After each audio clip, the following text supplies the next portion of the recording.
നമസ്കാരം. മലയാളി വാർത്തയിലേക്ക് സ്വാഗതം. വളരെ പ്രധാനപ്പെട്ട ഒരു വാർത്ത പുറത്തു വരുന്നത് ആലുവയിൽ 12 വയസ്സുകാരിയെ ദുരൂഹ സാഹചര്യത്തിൽ കാണാതായതായി പരാതി. ആലുവ സ്വദേശിയായ ശ്രീജേഷിന്റെ മകൾ ശ്രീഭദ്രയെയാണ് ശനിയാഴ്ച രാവിലെ മുതൽ കാണാതായത്. കുട്ടിയെ കണ്ടെത്താനായി Aluva west police case register ചെയ്ത് വിപുലമായ അന്വേഷണം ആരംഭിച്ചിട്ടുണ്ട്. ശനിയാഴ്ച രാവിലെ കൂട്ടുകാരിയുടെ വീട്ടിൽ നിന്ന് പുസ്തകം വാങ്ങി വരാമെന്ന് പറഞ്ഞാണ് ശ്രീഭദ്ര സ്വന്തം വീട്ടിൽ നിന്ന് ഇറങ്ങിയത്. എന്നാൽ മണിക്കൂറുകൾ കഴിഞ്ഞിട്ടും കുട്ടി തിരികെ വീട്ടിലെത്താതിരുന്നതിനെ തുടർന്നാണ് വീട്ടുകാർ അന്വേഷണം തുടങ്ങിയതും പോലീസിൽ വിവരം അറിയിച്ചതും. എന്തായാലും ഈ കുട്ടിക്കായിട്ടുള്ള തിരച്ചിൽ ആരംഭിച്ചിട്ടുണ്ട്. ശ്രീഭദ്ര തന്റെ വീട്ടിലെത്തി പുസ്തകം വാങ്ങി മടങ്ങിയതായി കൂട്ടുകാരി സ്ഥിരീകരിച്ചിട്ടുണ്ട്. എന്നാൽ ഇവിടെ നിന്ന് ഇറങ്ങിയ ശേഷം കുട്ടി എവിടേക്കാണ് പോയതെന്ന കാര്യത്തിൽ ഇതുവരെ യാതൊരു വിവരവും ലഭിച്ചിട്ടില്ല. കുട്ടിയുടെ കൈവശം ഒരു മൊബൈൽ ഫോൺ ഉണ്ടായിരുന്നുവെങ്കിലും അത് നിലവിൽ സ്വിച്ച് ഓഫ് ചെയ്ത നിലയിലാണ്.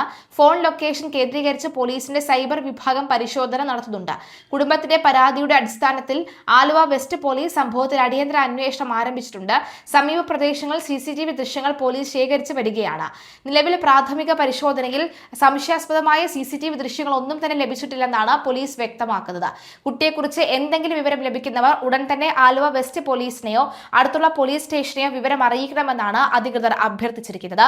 നോട്ട് വാങ്ങി വേഗം വരാമെന്ന് പറഞ്ഞാണ് പോയത്.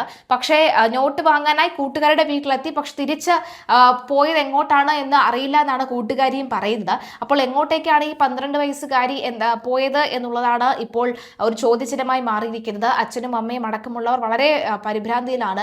ഇനി ഡൽഹിയിലേക്ക് പോയതായിരിക്കാം പ്രൊട്ടസ്റ്റിന് എന്ന് പറഞ്ഞുകൊണ്ട് ചിലരൊക്കെ തന്നെ സമൂഹ മാധ്യമങ്ങളിൽ കമന്റ് ചെയ്യുന്നുണ്ട്. പക്ഷേ അപ്പോഴും ഓർക്കുക, വളരെ വേദനയോടുകൂടി ഒരു കുടുംബം അവിടെ കാത്തിരിക്കുന്നു. പക്ഷെ അത്തരം ഒരു സാഹചര്യം കൂടി പരിശോധിക്കേണ്ടതാണ്. കാരണം നമുക്കറിയാം, ഇപ്പോൾ സമൂഹ മാധ്യമങ്ങളിലെല്ലാം തന്നെ ഡൽഹി പ്രൊട്ടസ്റ്റിനെ കുറിച്ചും അവിടുത്തെ ആവേശവും ഒക്കെ ആയിരുന്നു.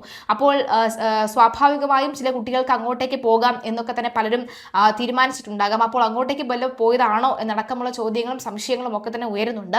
ഏതായാലും ഈ കുട്ടിക്ക് വേണ്ടിയുള്ള തിരച്ചിൽ ആലുവ പോലീസ് ഊർജിതമാക്കിയിട്ടുണ്ട്.